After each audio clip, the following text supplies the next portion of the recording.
आगे बढ़ते हैं। अमेरिका और ईरान के बीच तनाव अब तक के सबसे खतरनाक और विनाशकारी मोड़ पर पहुंच चुका है। अमेरिका के राष्ट्रपति डोनाल्ड ट्रंप ने ईरान पर अब आर्थिक स्ट्राइक करते हुए इसे इकोनॉमिक डी डे, आर्थिक डी डे करार दिया है। डोनाल्ड ट्रंप ने खुली चेतावनी दी है, जो देश या जो भी संस्थान अब तेहरान का साथ देंगी, तेहरान के साथ व्यापार करेंगी, तो उन्हें अमेरिका के प्रचंड आर्थिक प्रकोप का सामना करना पड़ेगा। लेकिन इस वक्त की बड़ी खबर यह है कि डोनाल्ड ट्रंप के इस ऐलान के बाद ईरान का पहला और बेहद तीखा पलटवार सामने आया है। ईरान के विदेश मंत्री सैयद अब्बास अराक्ची ने अमेरिका को करारा जवाब देते हुए ट्रंप के आर्थिक डीडे और अमेरिका के अपने आर्थिक संकट और रिकॉर्ड कर्ज से ध्यान भटका देने वाला कदम करार दिया है, स्टंट करार दिया है। सैयद अब्बास अराक्ची ने चेतावनी दी है कि अमेरिका का यह आर्थिक आतंकवाद केवल अमेरिका की नाकाम नीतियों का नतीजा है, जिसका अंजाम सिर्फ और सिर्फ ईरान से दुश्मनी। एक तरफ डोनाल्ड ट्रंप का आर्थिक परमाणु बम, तो दूसरी तरफ तेहरान की दो टूक चुनौती।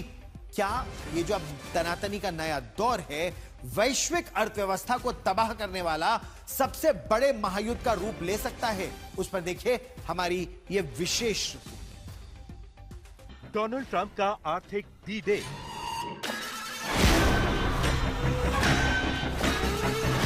ईरान के खिलाफ सबसे बड़ा महायुद्ध। पश्चिम एशिया में 6 महीने से जारी जंग के बीच अमेरिकी राष्ट्रपति डोनाल्ड ट्रंप ने ईरान के खिलाफ अब तक के सबसे विनाशकारी और आक्रामक फैसले का ऐलान कर दिया है। ट्रंप ने साफ शब्दों में चेतावनी दी है कि ईरान के खिलाफ आर्थिक डी डे शुरू हो चुका है और अब जो भी देश ईरान का साथ देगा, अमेरिका उसे भी आर्थिक रूप से तबाह कर देगा। ट्रंप ने अपने सोशल मीडिया पोस्ट में ईरान को आर्थिक तौर पर तबाह करने का सिग्नल दे दिया है। ट्रंप ने लिखा, ईरान को डील करने का जितना बड़ा मौका मैंने दिया है, उतना किसी और ने नहीं दिया। अफसोस की बात है कि वो इस मौके का फायदा नहीं उठा पाए। इसीलिए आज मैं किसी भी देश के खिलाफ अब तक की सबसे जबरदस्त आर्थिक कार्रवाई का ऐलान कर रहा हूँ। ये अभूतपूर्व स्तर पर आर्थिक युद्ध और अलग थलग करने की कार्रवाई होगी। ट्रंप का ये संदेश ईरान के लिए किसी आर्थिक परमाणु बम से कम नहीं है।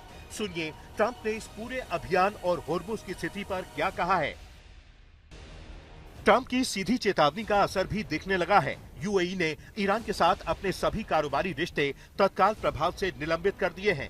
दूसरी तरफ चीन, जो ईरान का 80% से ज्यादा तेल खरीदता है, उस पर भी अमेरिकी दबाव बढ़ता जा रहा है। हालांकि ईरान के सर्वोच्च नेता के सलाहकार मोहम्मद बोकबर ने पलटवार करते हुए कहा है कि सैन्य दबाव और कड़े प्रतिबंध ईरान के इरादों को तोड़ नहीं सकते, लेकिन असली कहानी तो समंदर के बीचों बीच रची जा रही है। जहां एक तरफ आर्थिक घेराबंदी सख्त हो रही है, वहीं अमेरिकी नौसेना ने स्ट्रेट ऑफ होर्मुज में गुपचुप तरीके से एक विशाल सीक्रेट ऑयल कॉरिडोर चालू कर दिया है।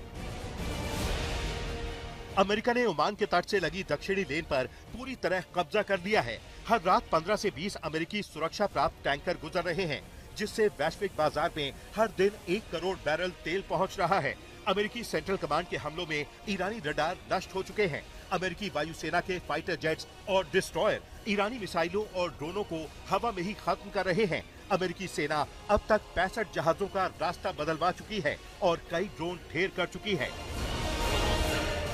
अमेरिका और इजराइल की संयुक्त रणनीति ने ईरान को चारों तरफ से घेर लिया है। सैन्य मोर्चे पर ईरान की नौसेना और वायुसेना पस्त हो चुके हैं और अब आर्थिक डी डे के जरिए ट्रंप उनकी बची खुची सांसों को भी उखाड़ने पर आमादा है। जानकारों की नजर अब इस पर है कि जो ईरान 50 साल से अमेरिकी पाबंदियों के आगे नहीं झुका, क्या वो ट्रंप की नई आर्थिक धमकी और पाबंदी के आगे झुक जाएगा?